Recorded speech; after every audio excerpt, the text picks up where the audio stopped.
Hello friends, welcome to all on Educo Gravity study channel. I hope you all doing well and your studies are also going well.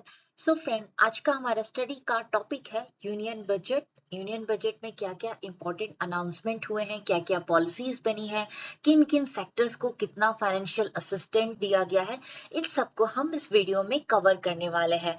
साथ ही में ये भी जानेंगे कि annual financial statement किसे कहते हैं। ओके, तो चलिए स्टार्ट करते हैं अपने स्टडी सेशन को। देखिए, जो हमारा यूनियन बजट है 2024 का, वो कौन प्रेजेंट करता है पार्लियामेंट में? वो प्रेजेंट किया जाता है ministry of finance and corporate affair, जो अभी प्रेजेंटली है श्रीमती निर्मला सीतारमन के द्वारा प्रेजेंट किया गया है यूनियन बजट पार्लियामेंट में। अब बजट का थीम जान लेते हैं। वेरी इंपॉर्टेंट, एग्जाम में डायरेक्ट क्वेश्चन पूछता है कि बजट का इस साल का थीम क्या है। तो देखिए, द यूनियन बजट 24-25 एम्फसाइज, ये है theme, employment, skilling support for MSME. MSME का फुल फॉर्म है माइक्रो स्मॉल और medium enterprises and the middle class. Significant allocation, कितना इनको इस चीज के लिए पैसा दिया गया है सरकार के द्वारा? 1.48 लाख करोड़ का is earmark for education, employment and skilling के लिए। रिसेंटली यूनियन बजट 24-25 जो है प्रेजेंट किया गया था पार्लियामेंट में, और ये फर्स्ट आपका बजट है after general election 18th Lok Sabha के बाद का। चलिए, अब यूनियन बजट, जिसे हम एनुअल फाइनेंशियल स्टेटमेंट के नाम से भी जानते हैं, उसके कुछ कॉन्स्टिट्यूशनल प्रोविजंस को जान लेते हैं। तो आर्टिकल 112 ऑफ द कॉन्स्टिट्यूशन कहता है, संविधान का आर्टिकल 112 कहता है, requires the government to present to parliament a statement of estimated receipts and expenditure। कहता है कि सरकार को हर साल एक अपना स्टेटमेंट प्रेजेंट करना है पार्लियामेंट में, जिसमें ये बताना है कि सरकार के टोटल कितने खर्चे हुए, सरकार की कितनी कमाई हुई। सरकार अगर किसी से, आप कह सकते हैं कि डेट लेता है, लोन बोरो करता है पैसा कहीं बाहर से, तो कितना करता है, कितना इंफ्रास्ट्रक्चर पे अपना पैसा लगाता है, कितना पर्टिकुलर आपको डिपार्टमेंट्स को सेक्टर वाइज देता है, ये सारी चीजों को हर साल के आपको प्रेजेंट करना पड़ता है पार्लियामेंट में। और जो कि हमारा फाइनेंशियल ईयर होता है अप्रैल 1 से लेके 31 मार्च तक का। इसी स्टेटमेंट को हम क्या कहते हैं? Annual financial statement. ये एनुअल फाइनेंशियल स्टेटमेंट हम सभी as a citizen of India अपने हाउस होल्ड घर के बनाते होंगे खर्चे। हाँ, हम महीने का बनाते हैं, तो सरकार क्या करती है? सरकार पूरे एक साल का बनाती है।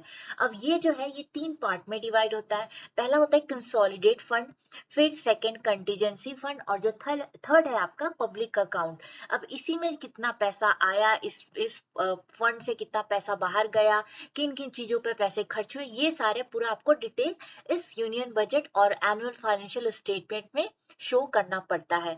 For each of this fund the government has to present a statement of receipts and expenditure. अब चलिए, ये यूनियन बजट 24-25 के इंपॉर्टेंट की हाइलाइट्स के बारे में देख लेते हैं। फोकस क्या रहेगा? 4 मेजर चीज पे फोकस है। गरीब, विच मीन्स पुअर, महिलाएं, विमेन, युवा, यूथ एंड अन्नदाता, फार्मर।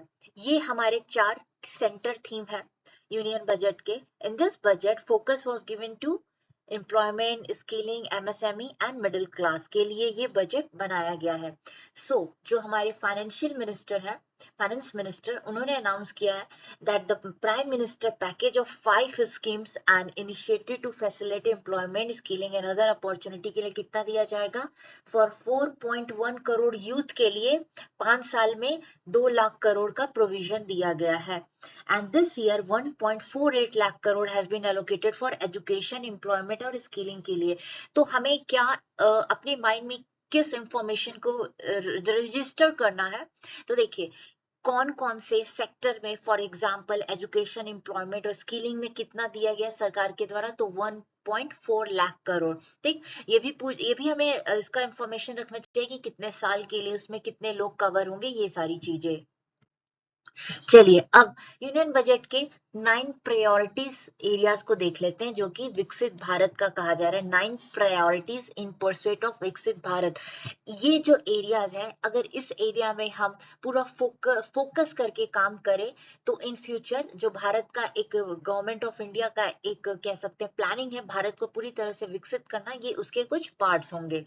तो पहला है productivity and resilience in agriculture, agriculture को ज्यादा से ज्यादा उसके प्रोडक्टिविटी को बढ़ाना है। हाँ, employment skilling, inclusive human resource development and social justice, manufacturing service sector को और ज्यादा बढ़ाना है। अर्बन डेवलपमेंट, अर्बन डेवलपमेंट का एक इम्पॉर्टेंट पॉइंट ये भी है कि आपने जो हमारा 16 फाइनेंस कमीशन अभी कॉन्स्टिट्यूट हुआ है, तो उसमें क्या कहा गया है कि जो आपके अर्बन एरियाज, लोकल एरियाज हैं, उनको ज्यादा फाइनेंस दिया जाएगा as compare to rural areas. क्योंकि आप देखिए अब क्या हो रहा है, ये प्रेजेंटली सिनारियो में कि आप देख रहे होंगे कि ज्यादा से ज्यादा रूरल एरिया से लोग माइग्रेट करके शहर अर्बन एरियाज में आ रहे हैं, और अर्बन एरिया का इंफ्रास्ट्रक्चर एक लिमिट तक ही इंफ्रास्ट्रक्चर कह सकते हैं कि सेटल है, उसके बाद जो लोग आ रहे हैं तो वो ऐसा मैसिव बन जा रहा है। तो उसको ज्यादा इंफ्रास्ट्रक्चर को और ज्यादा अच्छा करने के लिए इस बार फाइनेंस कमीशन के द्वारा भी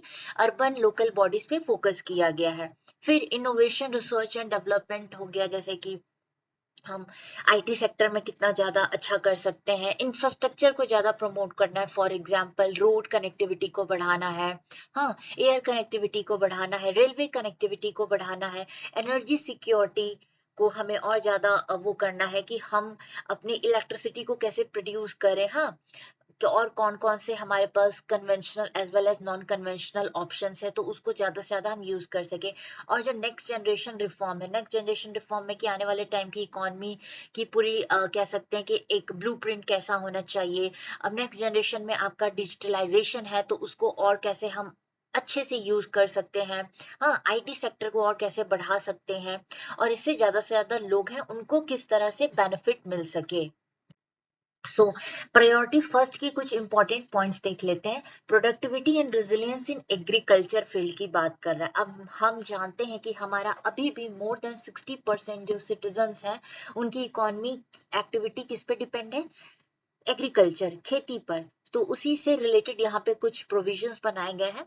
measures including releasing new 109 high yielding crops variety को लाना है, प्रमोटिंग नेचुरल फार्मिंग को प्रमोट करना है अमंग 1 करोड़ फार्मर्स के बीच में, and establishing 10,000 need based bio input centre को एस्टैब्लिश करना है। और प्रोडक्शन स्टोरेज जैसे कि कोल्ड स्टोर हो गया, marketing of pulses and oil seeds को और ज्यादा बढ़ाना है। अचीविंग आत्मनिर्भरता फॉर ऑयल सीड्स। अब देखिए ऑयल सीड्स की बात कर ले तो हम अभी भी जैसे मलेशिया हो गया, यूक्रेन हो गया, इन चीजों से हम ऑयल सीड्स मंगाते थे। तो यहाँ पे सरकार का कहना है कि हम इन सब छोटी छोटी चीजों के लिए बाहर पे क्यों डिपेंड रहे, इसमें हमें आत्मनिर्भर यानी इंडिपेंडेंस होना है कि हम इतना इसका प्रोडक्शन कर लें कि हमारे सिटीजन्स को तो आराम से ये अवेलेबल हो जाए, साथ ही साथ हम इसका एक्सपोर्ट करें। देन फिर प्रोविजन कहता है 1.52 lakh crore has been announce for agriculture, और उससे रिलेटेड आपके जो भी अलाइड सेक्टर्स हैं।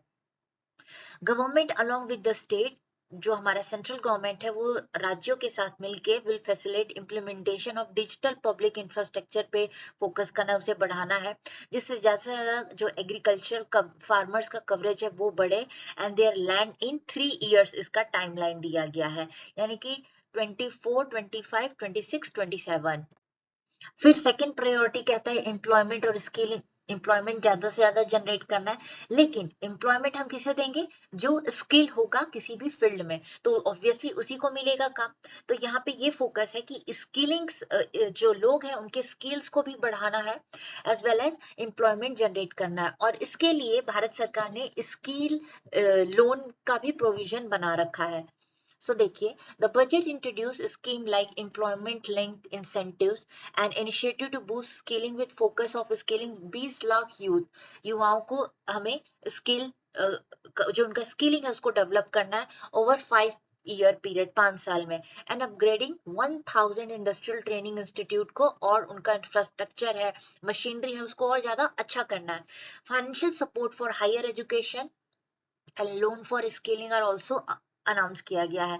अब देखिए स्किल लोन स्कीम आया है, model skill loan scheme, which will be revise. जो पहले था आपका 5 लाख, अब वो 7.5 लाख रुपए तक का लोन इस पे दिया जाएगा, with a guarantee of from government से to government promoted fund which is expected to help, जिससे 25,000 स्टूडेंट्स को हर साल इससे आपका बेनिफिट मिलेगा। फिर प्रायोरिटी थर्ड कहता है inclusive human resource development and social justice. Inclusive human resource development मतलब हो गया भारत के जितने भी सिटीजन हैं उनका कह सकते हैं फिजिकल मेंटल सोशल लेवल पे डेवलपमेंट करना। इंक्लूसिव का मतलब होता है सबको एक साथ लेके चलना, कोई छूट ना जाए। तो यहाँ पे ये कह रहा है कि enhance support for economic activities among marginalised groups including tribal community को इसमें करना है।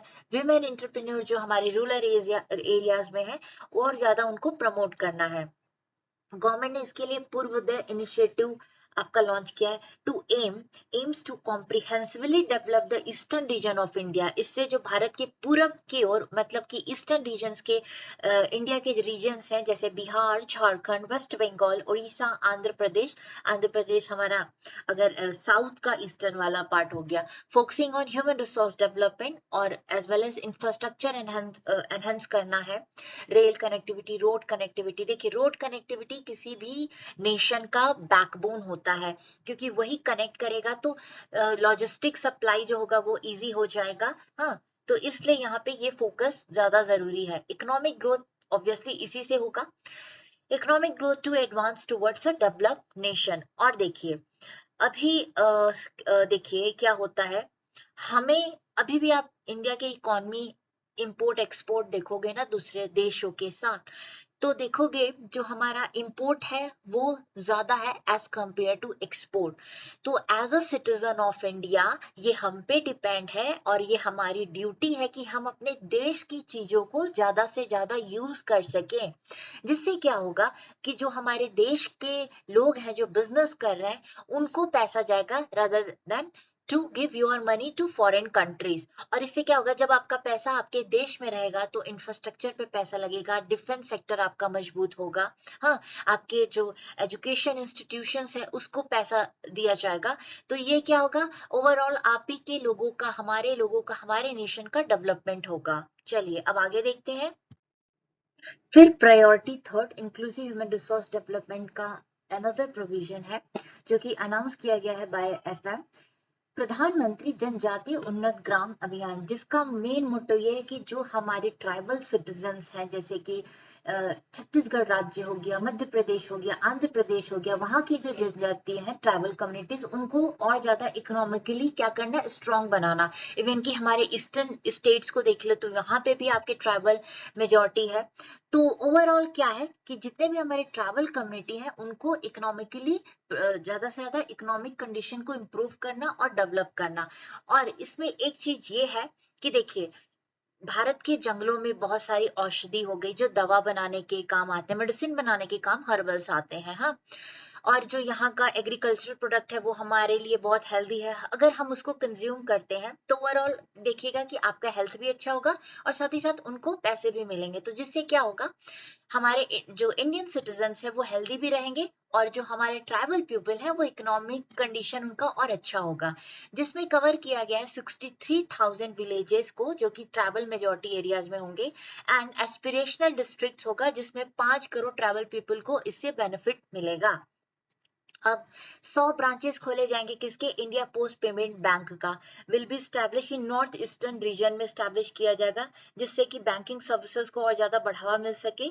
इसके साथ प्रोविजन ऑफ 2.6 लाख करोड़ का इसमें कहा जा सकता है कि पैसा फंड दिया गया allocated for rural development and infrastructure this year.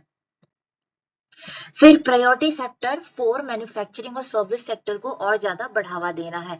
Budget emphasise support और एमएसएमई जिसमें माइक्रो स्मॉल और मीडियम जो बिजनेस है उसको इंक्लूड किया जाता है which is focusing on labour intensive manufacturing को बढ़ावा देना with new self financing guarantee fund जिसमें 1,000 करोड़ रुपए पर एप्लीकेंट ऑफर किया गया है। Public sector banks will enhance their internal assessment capabilities और एमएसएमई क्रेडिट को और ज्यादा पब्लिक सेक्टर बैंक्स के थ्रू भी पैसे का फंड इसमें ऑर्गेनाइज किया गया है। एंड एडिशनली मुद्रा लोन जो है जिसकी जो लिमिट है उसको और बढ़ा दिया गया है 20 lakh for previous Tarun category borrowers के लिए। Budget also include initiative like setting up 50 food ready irradiation units establishing 100 food quality lab हो गए, और ई कॉमर्स एक्सपोर्ट हब को ज्यादा से ज्यादा एस्टैब्लिश करना है और बढ़ावा देना है। इसके साथ ही scheme for internship in 500 top companies, जिससे कि 1 करोड़ यूथ जो 5 साल में उनको इससे बेनिफिट पहुंचाना है।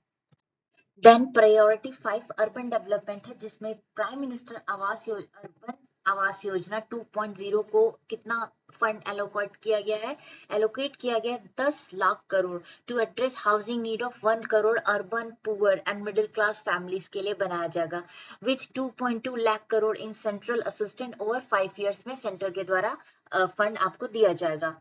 The government will also collaborate with state government के साथ एक साथ मिलकर काम करना and multilateral development banks to promote water supply, sewage treatment and solid waste management in 100 large cities through bankable projects के थ्रू इसको, ये जो शॉर्टेज है वाटर सप्लाई का, सीवेज ट्रीटमेंट का, इसको सही करना। इसके साथ ही building on the success of PM Svanidhi, the government plan to establish 100 weekly street food hubs, हाट लगाने का प्लान है annually over the next 5 years.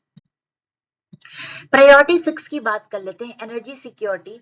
तो पीएम प्रधानमंत्री सूर्य घर मुफ्त बिजली योजना लॉन्च किया गया है, जिसका एम है to install rooftop solar plants को लगाना for free electricity to 1 crore household up to 300 units per every month. Nuclear energy को भी हाईलाइट किया गया है as a significant part of India's energy mix, तो इसको भी ज्यादा से ज्यादा प्रमोट करने की यहाँ पे बताया गया है। देन प्रायोरिटी 7 कहता है इंफ्रास्ट्रक्चर, जो आपके देश का बेस होता है, for example rail, road, air connectivity, हाँ ये सारी चीजें इसमें इंक्लूड होती है। Government will try to maintain strong physical support for infrastructure over next 5 years के लिए कितना दिया गया है 11,11,111 crore for capital expenditure has been allocate किया गया है इस year, which is a GDP का 3.4% है। फेज 4 ऑफ प्रधानमंत्री ग्राम सड़क योजना जो कनेक्ट करेगा 25,000 रूरल एरियाज को with all weather road due to population growth has been announced. फिर Bihar under the accelerated irrigation benefit programme के तहत बिहार राज्य को and other sources the government will allocate 11,500 crore Kosi Mechi intra state link के लिए दिया गया है एंड 20 अदर स्कीम्स, जिसमें बैराज, रिवर पॉल्यूशन अबेटमेंट, उसको किस तरह से जो आपकी नदियां पॉल्यूट होगी उसको किस तरह से क्लीनिंग करना है, ये सारी चीजों के लिए। देन एडिशनली इसके साथ financial assistant will be provide to state of Assam, Himachal Pradesh, Uttarakhand, Sikkim for flood management, landslides management and related आपके प्रोजेक्ट्स हैं उस चीज के लिए।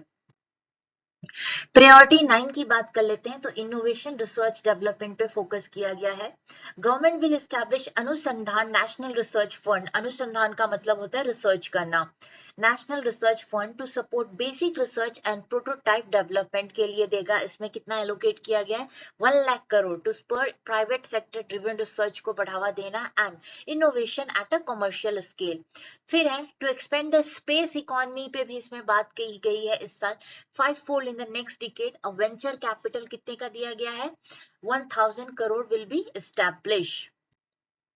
प्रायोरिटी नेक्स्ट जनरेशन रिफॉर्म में आ गया 9 प्रायोरिटी में, इकोनॉमिक पॉलिसी फ्रेमवर्क बनाना, लेबर रिफॉर्म्स लाना एंड सिंप्लीफाई करना एफडीआई रेगुलेशन को, फॉरेन आपका डायरेक्ट इन्वेस्टमेंट को और सिंप्लीफाई करना are outline to spur economic growth को और ज्यादा बढ़ाने के लिए। फिर जन विश्वास बिल 2.0 लाया गया to improve ease of doing business will be introduce by the government. अब देखिए यहाँ पे ईज ऑफ डूइंग बिजनेस का मतलब ये है कि अगर कोई इंसान चाह रहा है कि किसी चीज का बिजनेस करे, लेकिन उसको प्रॉपर तरीके से पता नहीं है कि कहाँ पे उसकी कंपनी का रजिस्ट्रेशन होना है, कौन सा लाइसेंस लेना है, किस इंस्टीट्यूशन में जाना है, फॉर एग्जांपल फूड से रिलेटेड है तो फूड कॉर्पोरेशन ऑफ इंडिया में जाना है तो उसको क्या काम है, कौन सा फॉर्म फिल करना है, कैसे कैसे अपने कह सकते हैं कि इस जो आपका बिजनेस उसको स्टैब्लिश करना है।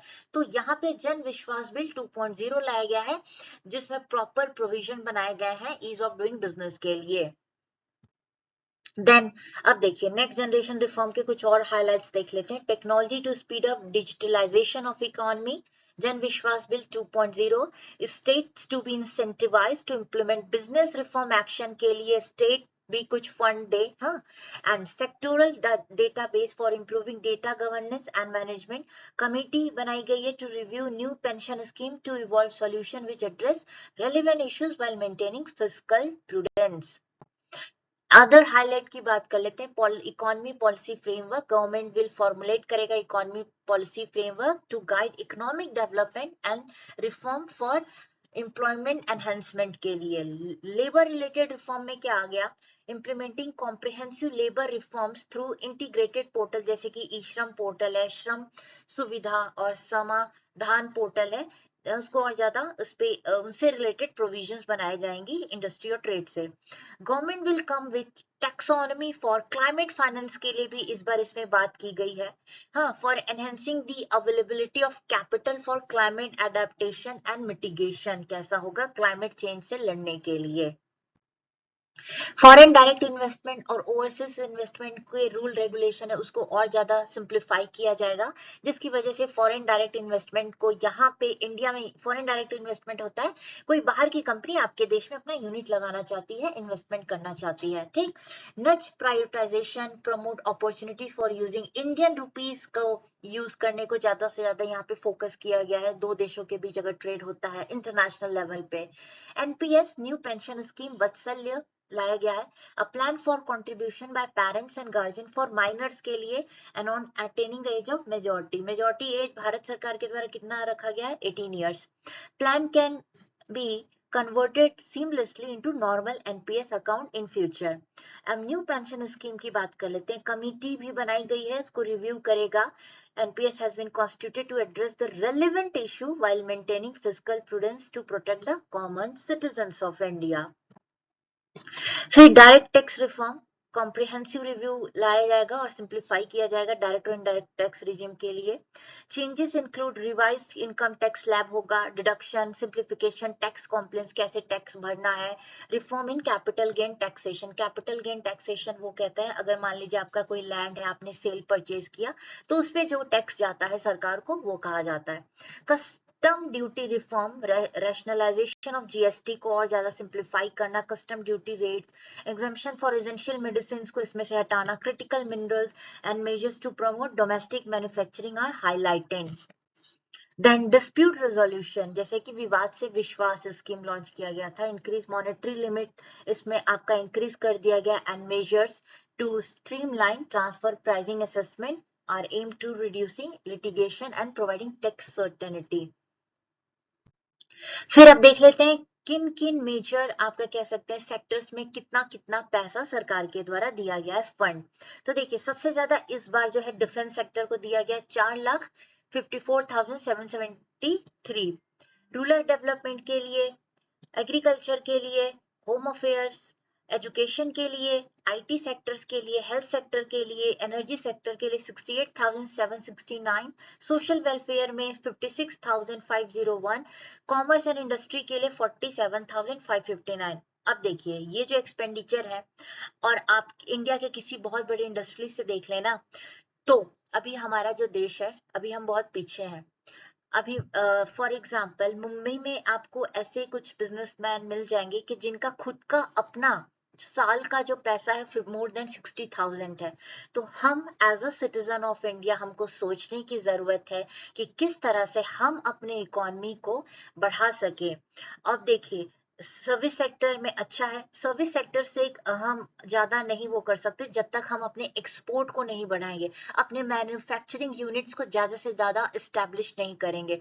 और ये सब तब होगा जब हमारे देश के जो बच्चे हैं, युवा है, जो उनका स्किलिंग है और बेस एजुकेशन है वो स्ट्रांग होगा। तो ये कुछ यहाँ पे इंपॉर्टेंट पॉइंट्स हो गए। अब चलिए टैक्स रिलीफ की बात कर लेते हैं कि कितने साल आपका ओवरऑल एक साल के इनकम पे कितना टैक्स जाएगा। तो देखिए 0 से 3 लाख रुपीस अगर साल का आपका इनकम है तो उस पे कोई टैक्स नहीं जाएगा, लेकिन 3 से 7 लाख रुपीस है तो 5% टोटल आपके इनकम का 5% जाएगा। 7 से 10 लाख रुपीस के लिए 10%, 10 से 12 लाख के 15 और 12 से 15 लाख रुपीस के लिए 20%, और अगर 15 लाख रुपए से ज्यादा आपका साल का इनकम है तो उस पे 30% आपका इनकम टैक्स जाएगा। अब income tax saving up to 17,500 जो है सैलरी इंप्लॉयज के लिए एक न्यू टैक्स रिजीम ऐड किया गया है। अब यहाँ पे बात कर लेते हैं income tax relief for around 4 crore salary individual pension के लिए कितना दिया गया है। तो स्टैंडर्ड डिडक्शन है सैलरी इंप्लॉयज के लिए जो कि 50 से 75,000 इंक्रीज कर दिया गया है, और फैमिली पेंशन और for pensioners to be increase 15 से 25,000 कर दिया गया है। अब कुछ इंपॉर्टेंट पॉइंट्स देख लेते हैं, जैसे 24-25 के लिए total receipt other than borrowing से कितना है और टोटल एक्सपेंडिचर कितना है 32 लाख करोड़ 48 लाख करोड़ दोनों का एक्सपेंडिचर हमारा 48.2 लाख करोड़। भारत के पूरा इंफ्रास्ट्रक्चर से लेके सब चीज को देख ले, एजुकेशन डिफेंस, तो ये पूरा खर्चा आता है। न्यू टैक्स रिसिप्ट जो है एस्टिमेट कितना करता है 25.83 lakh crore, and fiscal deficit जो है वो जीडीपी का 4.9 है, लेकिन गवर्नमेंट का ये एम है कि इसको 4.5 नेक्स्ट ईयर तक इतना ही और कम किया जाए। फिस्कल डेफिशिएट का मतलब होता है कि हमारा जो दूसरे देश को पैसा देना है, दूसरे देश का उधार है, वो कम से कम हो देश के ऊपर इन सिंपल टर्म्स। फिर ग्रॉस और नेट मार्केट बोरोइंग जो है थ्रू डेटेड सिक्योरिटी ड्यूरिंग 24-25 कितना है 14.01 lakh crore and 11.6 lakh crore respectively. Budget speech highlighted India low and stable inflation रहेगा, मूविंग टुवर्ड्स 4% टारगेट है इन्फ्लेशन को लेके, with specific measures to ensure adequate supply of perishable goods. ये तो रहा important union budget of India का कुछ इंपॉर्टेंट प्रोविजन हाइलाइट्स। होप आपको समझ में आया होगा। मिलते हैं नेक्स्ट वीडियो में किसी और टॉपिक के साथ, तब तक के लिए have a great day and thank you very much.